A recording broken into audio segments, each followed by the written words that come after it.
Hello,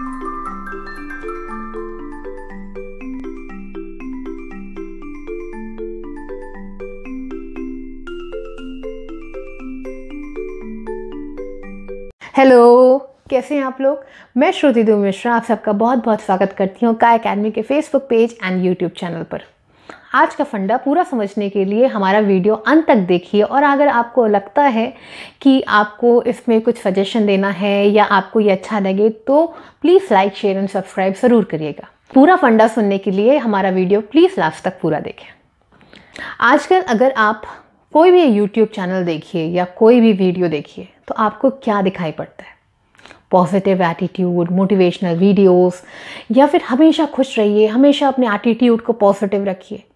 पर actual positive attitude होता क्या है? आज का जो फंडा है मेरा यही है कि एक्चुअल में पॉजिटिव एटीट्यूड है क्या। रामायण और महाभारत हम सब ने देखी है, और इस लॉकडाउन में तो हम सब ने रिवाइज ही कर ली। तो आपने रामायण और महाभारत को अगर ध्यान से देखा है तो उसमें कई जगह ऐसी चीज़ें आई हैं जहाँ पर लोगों ने पॉजिटिव एटीट्यूड रखा है।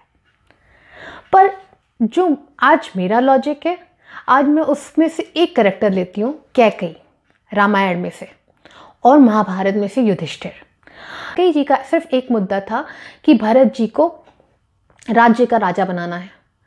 तो क्या ये पॉजिटिव एटीट्यूड था कि हर चीज़ को परे रख के सिर्फ मैं सही हूँ? ये पॉजिटिव एटीट्यूड था। उनका एटीट्यूड था कि ये पॉजिटिव थिंग है, मुझे यही करना है, इसके बाद कुछ भी हो जाए, ये मेरा एटीट्यूड है एंड दिस इज़ पॉजिटिव। या युधिष्ठिर जी जब चौसर खेलने बैठे तो ये उनका पॉजिटिव एटीट्यूड था कि मुझे हर चीज़ दांव पर लगानी है और मुझे जीतना है, क्योंकि मैं जीत जाऊँगा लास्ट तक। पॉजिटिव एटीट्यूड तो यही होता है ना कि गिरेंगे, संभलेंगे, फिर चलेंगे, फिर गिरेंगे, फिर संभलेंगे, फिर चलेंगे। तो ये एटीट्यूड भी तो पॉजिटिव ही हुआ कि हम खेलते जाएंगे, हारते जाएंगे, लेकिन लास्ट में तो हम जीतेंगे, उसके पहले भले ही हम सब कुछ हार जाएं। तो आप ज़रा इन दोनों बातों को बहुत गौर से देखिए। क्या पॉजिटिव एटीट्यूड हमें सिर्फ यही सिखाता है कि कुछ भी हो जाए, कुछ भी, लेकिन हमारा एटीट्यूड क्या होना चाहिए कि जो हमें पाना है वो हम पाके रहेंगे? Is this okay? या पॉजिटिव एटीट्यूड ये है कि जहाँ पर हमको पता चल जाए कि नहीं, यहाँ पर मेरे पास और रास्ते हैं, उनकी तरफ जाना। शायद कैकेयी जी को अगर वो बात समझ में आ जाती तो ये अध्यात्म की बातें हैं जो कि बहुत ही दूसरे लेवल की बातें हैं। लेकिन अगर आप ये सोचिए कि अगर वहाँ से उन्होंने कोई रास्ता और निकाल लिया होता तो शायद इतिहास में जो कैकेयी जी का नाम रख लिया जाता है, जिस उद्देश्य से लिया जाता है, वो शायद आज हम ना लेते। सेम चीज़ जो खेल वहाँ पे खेला गया और जो उसके बाद उसके सारे इफ़ेक्ट्स हुए, अगर वहीं पर युधिष्ठिर जी रुक जाते और दूसरा कोई रास्ता निकाल लेते तो शायद महाभारत होती ही नहीं।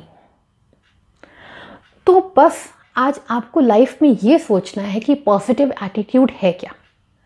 पॉजिटिव एटीट्यूड ये है कि आप फेल हो गए, उठे और उसे एनालाइज किया, या फिर ये है कि करते रहेंगे, करते रहेंगे, करते रहेंगे, गिरते रहेंगे, करते रहेंगे, करते रहेंगे, गिरते रहेंगे, फिर करेंगे, लेकिन उसका एनालिसिस भी तो करेंगे ना कि हमारे पास रास्ते और क्या हैं। आप एक स्टूडेंट लाइफ को ले लीजिए। अगर आप तैयारी कर रहे हैं किसी चीज़ की और आप बाय लक आपका नहीं हो पा रहा है, तो आपको क्या करना है कि बस उसके पीछे जाना है, या अपनी स्टडीज़ भी उसके साथ साथ करते रहना है, या कुछ ऐसे एडिशनल स्किल्स डेवलप करते रहने हैं जिससे आगे जाके आपको करियर में हेल्प मिले। अगर कोई प्रोफेशनल है और कोई किसी चीज़ से वो मात खाते जा रहे हैं लेकिन वो इस पर अडिग है, जैसे मैं आपको एक एग्जांपल देती हूँ कि जब कंप्यूटर्स आए थे तो कुछ लोगों ने कहा कि हम तो कंप्यूटर नहीं सीखेंगे, हमारी जॉब तो पक्की है। लेकिन कुछ लोग उसमें से उन्होंने कहा कि नहीं, हम तो सीखेंगे, क्योंकि एक तो ये हमारा स्किल सेट डेवलप करेगा और दूसरी चीज़ हमें एक नई चीज़ सीखने को मिलेगी। तो ये पॉजिटिव एटीट्यूड था, या ये कि हमारी नौकरी तो है ही, हम क्यों सीखने जाएं, हमारी तो नौकरी है ही। तो आप सोचिए कि किस बात को हम पॉजिटिव एटीट्यूड ले रहे हैं। ये बहुत सोचने वाली बात है कि आप अगर कहीं फेल हो रहे हो तो उसको रीज़न आउट करिए और उसके लिए मेहनत करिए। सिर्फ एक लकीर के फ़कीर बनने का मतलब पॉजिटिव एटीट्यूड नहीं होता। पॉजिटिव एटीट्यूड का मतलब है कि जब आपकी चीज़ें अगेंस्ट हो जाएं तो उसको सोचिए कि अगेंस्ट क्यों है, और अगर आपको लगता है कि आप सही हैं और अगर आपके अगेंस्ट कोई है या कोई आपको किसी तरह से डीमोटिवेट कर रहा है तो वो गलत है, तो वो बात ठीक है। लेकिन आपको अगर ये लगता है कि नहीं, अगर मैं इससे थोड़ा सा लीक से हट के एक ये काम कर लेता हूँ, मैं कोई अपना स्किल डेवलप कर लेता हूँ, या मैं कोई एक और रास्ता चुन लेता हूँ, या कोई और ऑप्शन क्रिएट कर लेता हूँ और उससे मुझे मेरी डेवलपमेंट में, पर्सनालिटी में ग्रो होगा, तो it's not a bad idea. तो पॉजिटिव एटीट्यूड का एक्चुअल मतलब होता है कि जब जब आप गिरें तब तब उठें, एनालाइज करें, उसके डिफरेंट वेज निकालें और फिर से आगे बढ़ें।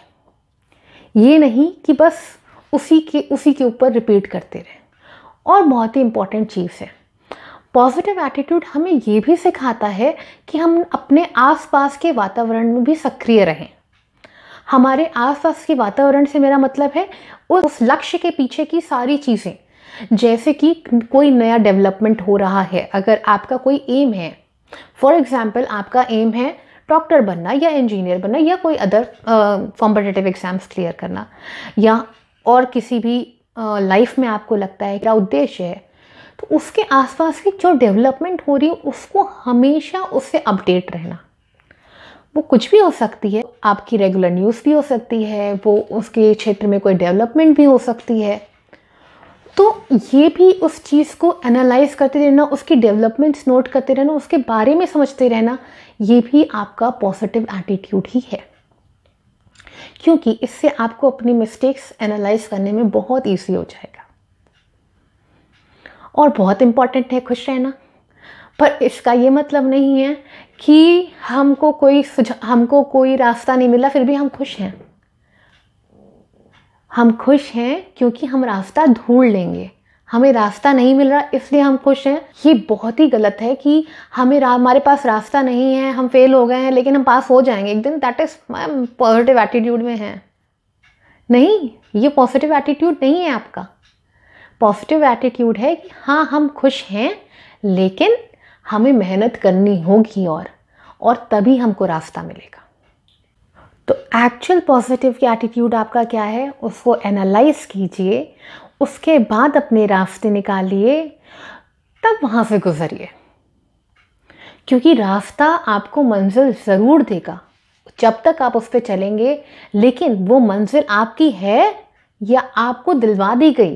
आपको दिलवा दी गई मतलब युधिष्ठिर जी को राज्य तो चाहिए था, लेकिन क्या महाभारत करके चाहिए था? उन्होंने सिर्फ अपने राज्य की सुरक्षा मांगी थी, लेकिन उनको महाभारत करनी पड़ी राज्य लेने के लिए। तो क्या आपको इतनी बड़ी महाभारत करनी है जीतने के लिए?